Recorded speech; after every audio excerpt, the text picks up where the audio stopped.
महाराष्ट्राची हास्य जत्रा फेम रोहित माने हा अख्ख्या महाराष्ट्राला खळखळून हसवत असतो.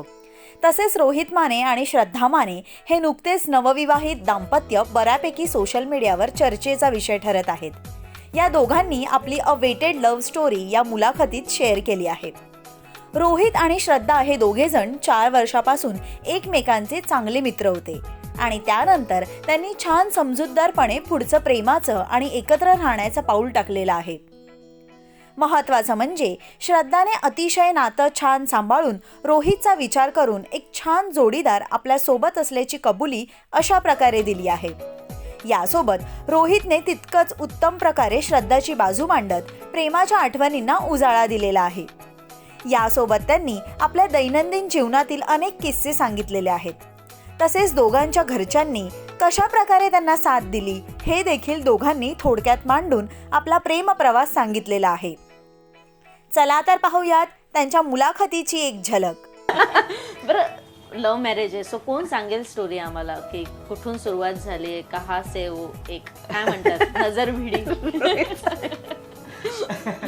हां, कॉलेज पासूनच. कॉलेजमध्ये आम्ही एकत्र नाटकाच्या ग्रुपमध्ये होतो आणि बरीच वर्ष काम केल्यानंतर मग ती आवडायला लागली मला. आम्ही 4 वर्ष मित्र होतो, खूप चांगले. आम्ही एका ग्रुपमध्ये होतो आणि नाटकात असल्यामुळे आता पण कसं कॉलेज संपल्यानंतर बराच वेळ आम्ही एकत्रच असायचो, रिहर्सल्स याच्यामुळे. त्यामुळे डबा खाणं एकत्र, चहा ब्रेकसाठी बाहेर जाणं. आम्ही 7-8 जणांची आमची टीम होती जी आम्ही एका बॅचचे होतो.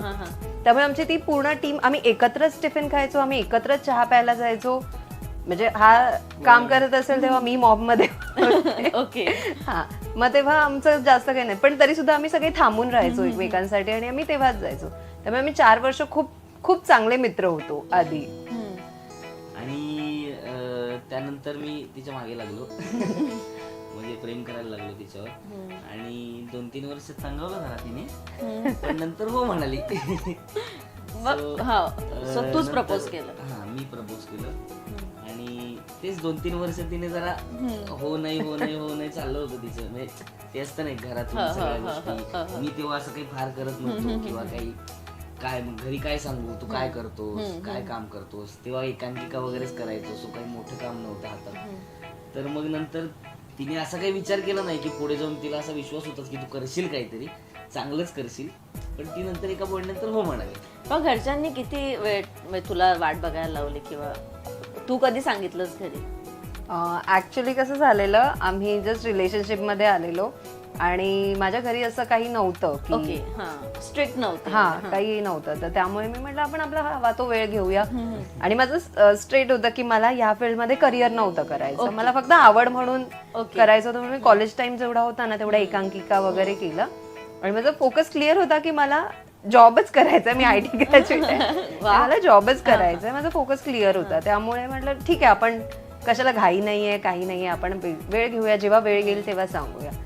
आणि अनफॉर्च्युनेटली असा एक इन्सिडेंट आलेला की मला एक स्थळ आलेलं रिसेंटली. म्हणजे आम्ही जस्ट 1च वर्ष झालं असेल आमच्या रिलेशनशिपला आणि मी जस्ट जॉब स्टार्ट केलेला होता आणि असं काही प्लॅन पण नव्हते. एक स्थळ आलेलं आणि ते असतं ना सो कॉल्ड सगळ्या बाजूने सेटल्ड आणि असं सगळं होतं. तर म्हटलं मला काही इतक्यात करायचं नाहीये, पण समोरचं असं होतं की तुला किती वेळ थांबायचं, आम्ही थांबायला तयार आहोत. ओके, तुला 5 वर्षांनी करायचंय, ठीक आहे आपण 5 वर्षांनी करू. म्हणजे मी जितकी कारणं देत होती ना त्या कारणांवरती असं बॅकफायर होत होते त्यांच्याकडे. असं नाही की मी, आणि तेव्हा हार्डली 21-22 वर्षाचे होते. माझ्या घरातलेही तितके सिरियस नव्हते, पण ते इतर असतात ना काका वगैरे इतर सगळे की अरे तुम्हाला काय, ते बोलतात वेळ, ते थांबायला तयार आहेत, मग तुम्हाला काय प्रॉब्लेम आहे. आणि तर ते मुलगा इंजिनियर वगैरे असं सगळं होतं, अरे तुम्हाला अजून काय पाहिजे, असं सगळं होतं. मग नंतर म्हटलं ठीक आहे, मी नाही सांगितलं, थांबले. तर म्हटलं एक, आणि ते विचारतात का तुझं ठीक आहे ना, ते थांबायला तयार, तुझं काय एवढं हे चाललंय. मी विचार केला की आज ना उद्या ते होतच राहणार, किती वेळा खोटी करणार. मी सांगितलं की असंच आहे. आणि याला काय ओळखतच होते आधीपासून, सगळे मित्र वगैरे माहिती होते, ओळखत होते, त्यामुळे त्यांना कळलं आणि त्यांना शॉक बसला की असं कसं काय झालं मध्येच, असं कसं, ठीक आहे आम्हाला वाटलं तू करशील, पण तू असं स्ट्रगलर ऍक्टर वगैरे असं कसं. त्यांनाच तो खूप शॉक होता आणि मुळात त्यांना असं आवडलं नव्हतं. मी बोलली ठीक आहे. आणि तो विषय जसा तिकडे स्टॉप झालेला ना, त्याच्यानंतर जवळजवळ 5-1 वर्ष माझ्यासाठी कुठलं स्थळ आणलं नाही. ओके. आणि ना मला कसलं काही कंपल्शन होतं की त्याच्या बरोबरच फिरायला लागली त्यांना असेल एक काही. म्हणजे प्रत्येक वडिलांनाच आपल्या मुलीबद्दल असतं ना, अगदीच, की हो. त्यांना असं वाटत असतं की माझी मुलगी Secured- लग्न करून कुठेतरी करेक्ट करेक्ट. एक छान कोणत्या तरी मुलासोबत असावी जो आणि एक त्यात काहीच व्यवस्थित- वाईट काहीच नाही, वाईट काय नाही, हो. काहीच चूक मलाही काहीच त्यांचं असं वाटलं नव्हतं की त्यांना काहीतरी चुकीचं वाटतंय का माझ्याबद्दल. शेवटी माझं हे होतं की मीच अजून काही करत नाही, एकांकिका करून काय मी तिचं काही करणार आहे उद्या, किंवा जर आम्ही दोघे राहणार असू तर कसे राहू, कुठे राहू, सगळेच प्रश्न. सो त्यांचं काहीच चुकीचं नव्हतं. तिला म्हटलं वेळ जाऊ दे, मला वेळ दे थोडा. अगदीच. आणि माझ्या घरात पण असं खूप चांगलं होतं, त्यामुळे मला कधी हे नाही केलं की तू का भेटतेस काय, काहीच नाही. फक्त ते थांबलेलं असं स्टॉप झालेलं की काही लग्नाचं काहीच नाही घरात. अशाच काही सिनेमासृष्टीतील अपडेट जाणून घेण्यासाठी आमच्या चॅनलला लाईक, फॉलो आणि सबस्क्राईब करा.